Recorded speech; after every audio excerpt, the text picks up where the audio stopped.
Okay, so what's going on, guys? It's a GPH Streams here, and welcome back to Motto Immortal. So I am already at this day 7, guys. As you can see, we have your 7 logins already, in which you can get here some decent units by checking in. And most players keep asking, are you free to play or not? So I am a free to play, guys. We have here a first top up. So you can do also some reroll in order to get the deity, which is called this one. This would be the Starglint deities, guys. So I just got this lucky by summoning the God Gold Grove here. I got this from this standard summon, in which it says here, if you'll tap this one, at number 3, suit summons with new deities on the wish list contains common deities 22%. We have your elite deities 70% and epic deities at 7.8%. So epic deities include new deities wish list that is 3.6%, and other deities on the wish list we have your 3.9%. And those who are not on the wish list or on the list, it says here, you have like 0.3% chance to get those. So if you are lucky to get that Starglint, and then you fall to this one, the 0.3%. Okay, so going back, these are the top heroes you should invest early in the game. So number 1, invest on ISIS. ISIS is a freaking insane unit, especially in PvE and on bosses, guys. So as you can see, we have here some skills or ultimate skills coming from ISIS. It says here ISIS channels power and briefly enters the omniscient state, and her attack speed is increased by 100%. And her attack range becomes infinite, but she loses 45 energy every 0.2 second when she is in the state. And at level 2, every normal attack becomes an omniscient arrow for the duration of the skill. So that is the ultimate skill. And next we get here the Cunning Gods. When there are no enemies within 3 meters of ISIS, her attack is increased by 30%, and she loses this bonus when an enemy is within her in 3 meters. So at level 2 increases ISIS armor penetration by 10% while attack bonus lasts. So ISIS should be positioned at the back, and ISIS is weak against melee type assassins, guys. So the question is, why is it that ISIS is freaking insane on bosses with high HP? So we have here this omniscient arrow. So it says here, after every 2 normal attacks, ISIS' next attack becomes an omniscient arrow, which deals damage equal to 160% of attack plus bonus damage equal to 10% of the target's max HP up to 300% of her attack. So the higher the attack of ISIS, the higher will be the damage towards the boss. So we have here a cap that is only 10% of the target's max HP up to 300% of her attack. So that is the reason why ISIS is freaking insane on bosses, guys. Number 2, that would be a FENGI. So FENGI is a freaking nice mage type unit, guys. Why is it that FENGI is a freaking insane unit? Because of this one, we have here the ultimate. Let's read this first. So FENGI channels all whirlwinds, dealing damage equal to 280% of attack to targets in a large area. Take note, this is an AoE, consuming all her whirlwinds. Each whirlwind deals 15% of attack as extra damage. And at level 2, we get here each whirlwind deals 30% of attack as an extra damage. At level 3, attack bonus increased to 320%. So this is a freaking insane, guys. And also at level 4, it restores energy for each whirlwind she has casting a skill. So FENGI can do unlimited ultimate skill, guys, dealing massive damage or dealing AoE massive damage. So next we get here also some slumbering breeze. FENGI gains 2 whirlwinds upon entering a battle, and each whirlwind grants FENGI 15% attack. And at level 4, we get here a 25% attack bonus, guys. And next we have here also on this skill, okay, that would be the Drifting Petals, in which the first time an enemy, a deity, HP drops below 80%, FENGI deals damage equal to 150% of attack to that deity and gains a whirlwind. So FENGI can have a maximum of 4 whirlwind at once, and the attack bonus here is increased at 180% if you will unlock this FENGI to 241. And next, I think we got here also some blowing sleeves. So FENGI swings her sleeves, firing a tornado at the nearest target and dealing damage equal to 200% of attack. And at level 281, it says here attack bonus is increased to 250%. So even though your FENGI is only at maybe level 100 or level 120 or level 140, FENGI is freaking insane, guys. And take note, we have here also the relic. So if you will check here the relic of FENGI, for example, if you unlock the relic of this FENGI, we have here at level 2, create 2 whirlwinds. So there will be 2 additional whirlwinds for FENGI, guys. And if you'll check the whirlwind, that is 15% times 2, that will be plus 30% more attack damage as an extra damage. Okay, next, that would be the new hero, LADGNNR. Okay, LADGNNR. Okay, so this type of unit, guys, is freaking nice, especially on the front line. So if we'll check your ultimate skill, LADGNNR creates a halo around herself, dealing damage equal to, that is 400% of her attack to nearby enemies, and increasing her lifesteal by 50%, and also attack speed by 100% for 10 seconds. So the problem here, we have here only like 10 seconds, guys. But this unit, if survived, my god, she is freaking insane, guys. And at level 2, increased damage to 440%. And if you unlock this at level 4, at level 221, the increased damage dealt is 480%. So next up, we get here also some luminous ages. So LADGNNR's every ultimate grants 20% of attack max at 4 stacks. So that would be plus 80% of attack, guys. And at level 4, it gains 30% damage reduction for the release, or for the first release. And that you can unlock that at 261 level. And next we get here also Sacred Meditation. So LADGNNR enters this slumber state upon entering the battle. And she is disabled but restores HP equal to 100% of attack per second for 10 seconds. Casting her ultimate cancels the slumber state, grants her a shield equal to 500% of attack, and makes her immune to crowd control, and also for the skill's duration. And after that, her normal attack deal damage equal to 200% of attack. So this LADGNNR is freaking insane. That she is only silent at the beginning of the battle, but after that, my god, she is freaking insane. So if you will unlock this at level 241, okay, it says here it gains a 60% damage reduction while in the slumber state. So even though if you have only like level 100 or to level 140 LADGNNR, my god, she is freaking insane. And I already tested this one, guys. And take a look at that. I have here already some decent equipment. Okay, so next, if you are a free-to-play, I would suggest go for this ARIES, guys. So why is it that you should invest on ARIES? So the main reason for this one is, okay, let's read this. We have here the ultimate.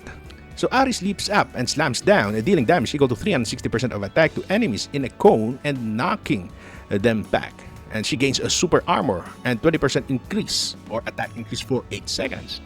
And we have here at level 2, it increases damage dealt to 400% of attack. Take that, we get your 360%, we have your 400% of attack. And this is freaking insane, guys. And at level 3, we get here, ignores 20% of a target's armor. At level 4, it increases duration of super armor and attack boost for 12 seconds at level 221. Then the next skill, okay, performs a cleave attack, dealing damage equal to 240% of attack to surrounding enemies. So this is an AoE. And we have here at level 2, that is 270% of attack. And at level 3, it deals extra 10%, or it deals damage equal to 10% of the target's max HP. If you unlock this ARIES to level 181. Take note, this is a destined ARIES, guys. You should make ARIES first to destined. At level 4, it increases damage down to 300%. This is freaking insane. And if you are free to play, go for this destined ARIES. And next we got here, it deals damage equal to 270% of attack to the nearest target. And at level 2, we have your 300%. And at level 4, we have your damage increased to 330%.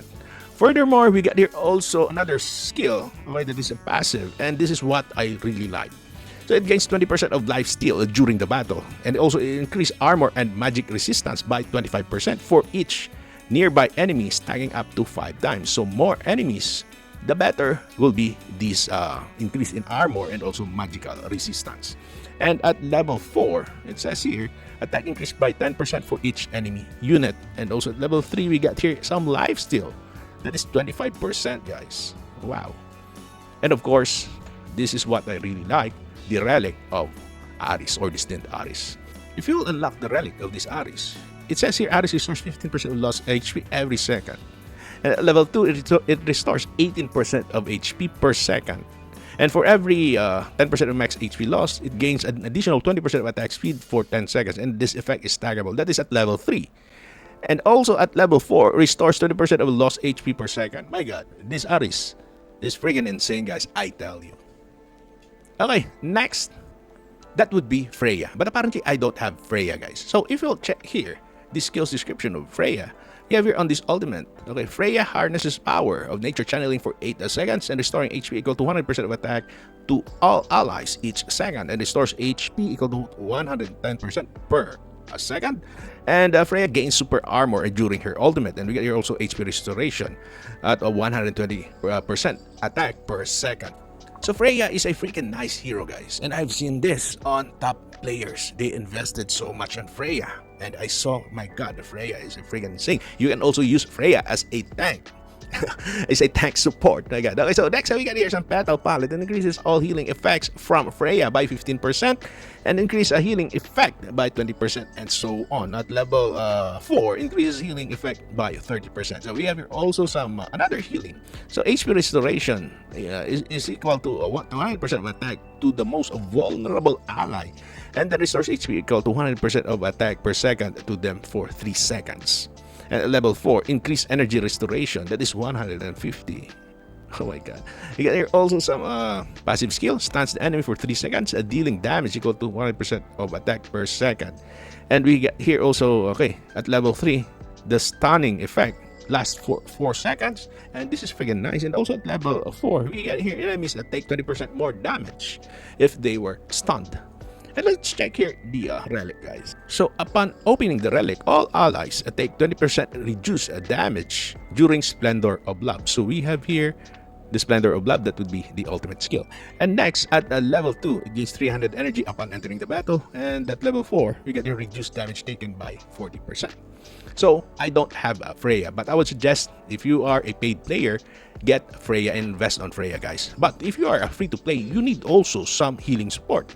So we have here Destined ARIES. You can switch Destined heroes, guys. If you have some decent damage dealer hero, you can also go for this one. Okay, that would be Cancer.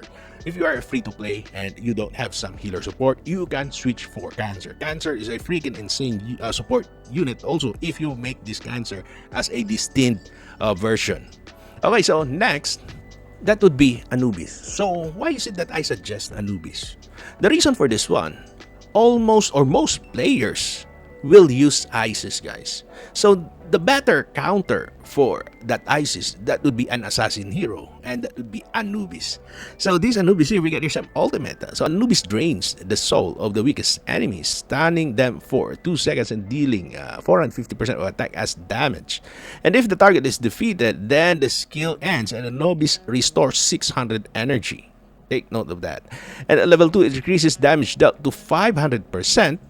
And we have here at level 4, after defeating the target, Anubis restores 25% of his max HP. Wow. And we have here the Mythic Embalmer. Each time Anubis loses a total of 50% of max HP, he becomes immune to damage and untargetable for 3 seconds. This effect can only trigger once every 10 seconds. So this is what I like Anubis. He can stay longer in battle, guys. And of course, we have here at level 3, increases lifesteal by 20% until the battle ends when triggered. We have here some lifesteal coming from Anubis. And at level 4, that is 30% and grants 30% lifesteal also, or increase in 30% of attack. And next, the skill we get here, Underworld Soul Fader. So the first time an enemy loses or HP drops to 80% in the battle, Anubis fades into the void. And then he appears behind that enemy, deals damage equal to 140% of attack, and then stands the target for 2 seconds. This is freaking nice, guys. At level 4, we have your damage dealt equal to 300%. And next, the passive skill. Let's check this out. Spins his scepter to attack nearby enemies, dealing damage equal to 210% of attack. And at level 4, we get here some damage dealt. This increased to 260%. Okay, so the relic, guys. Okay, so upon opening or unlocking the relic, increases damage dealt by Featherfold Judgment by 30% to enemies with less than 50% HP. So this is the reason why sometimes or most of the time Anubis can one-hit the enemy, because it says here, okay, to enemies with 50% HP. So that would be the Featherfold Judgment. So this is the Featherfold Judgment, guys. So if you have a level 141 Anubis, my god, it can one-hit the enemy with an HP that is 50% and below. Okay, so next we got here at level 2, enemies can receive healing during the Featherfold Judgment. So this is the freaking insane, guys. So for example, the HP of the enemy is 50% or below, it cannot receive any healing, and then when Anubis teleports to that enemy, then that enemy will die. And at level 3, if an enemy drops below 5% after taking damage from the Featherful Judgment, it executes that enemy. Wow! I haven't read this one. Okay, if an enemy drops below 5% after taking damage, my god. You have some execution. And at level 4, increase damage dealt by Featherful Judgment by 50% to enemies with less than 50% HP. My god, so I would suggest if you have some resources, you can also invest on ANUBIS, guys. And next, of course, we have here the Starglint, but let's not tackle the Starglint, guys. It is quite hard to get lots of Starglint. We will only focus here on hearts, clubs, diamonds, and also spades. Next, you have also the option to invest on this one. That would be this YANLUO. This YANLUO is freaking insane, guys. This is a melee type or a warrior, but I can consider him also as a tank. So let's check this out. So here exposes an enemy past deeds and punishes them for their sins, dealing damage equal to 200% of his attack plus 200% of the target's attack and stunning them. So this YANLUO is dependent also to the enemies. For example, if the enemy is freaking insane, and like for example, if you have their ANUBIS, you have their ARIES, and if you have their enemies that have a very high attack, you can counter that with a YANLUO. So this YANLUO here is a counter, guys. This is a counter to those enemies with a freaking very high attack. Because of this one, we have here plus 200% of a target's attack. At level 2, it deals damage equal to 230% of his attack and 230% of the target's attack. He is dependent to his attack and also to the enemy's attack, guys. And at level 3, it gains 400% or 400 energy upon defeating a target. And at level 4, it deals damage equal to 260% of his attack and 260% of the target's attack. Our next skill, the YANLUO restrains enemies with Hellish Chains for 6 seconds, dealing damage equal to 60% of attack to them every second. So this is an AoE, and at level 2, YANLUO restores HP equal to 50% of attack per second. So next, the damage dealt per second is increased to 60%. So YANLUO has a something like a fire void, guys, around him. And at level 4, YANLUO takes a 30% reduced damage for that duration. Wow. Next we got here Soul Reaver. When no enemies are within his attack range, YANLUO throws a change to pull a distant enemy to him, dealing damage to 100% of attack, prioritizing the symmetrically opposite enemy. So increase in damage dealt to 120% of attack, and level 3, pulled enemies take 10% increased damage in the next 10 seconds, and at level 4, increases damage dealt to 140% of attack. We have here the passive skill called the Wheel of Karma. Enemies that deal damage to YANLUO lose 50 energy. This can only be triggered 4 times per enemy every 10 seconds, guys. And at level 2, this effect triggers up to 5 times every 10 seconds. You get here also increase in energy drain by 60 at level 4, 70 energy drain. Okay, so let's check this relic, guys. So upon opening the relic or unlocking the relic, it casts a Soul Reaver marks to the target. Marked enemies restore 150 energy to other allies when defeated, and when the ally kills the marked enemy, the killer's attack is increased by 20%. So we have here an increase in attack, and also we got here healing received is reduced by 50%. So even though if you have only at level 2 of this relic of YANLUO will be freaking insane. So guys, this guide will change later on, and we will update this from time to time. So thank you for watching, and if you have some questions, just comment down below. See you again next time. Bye-bye.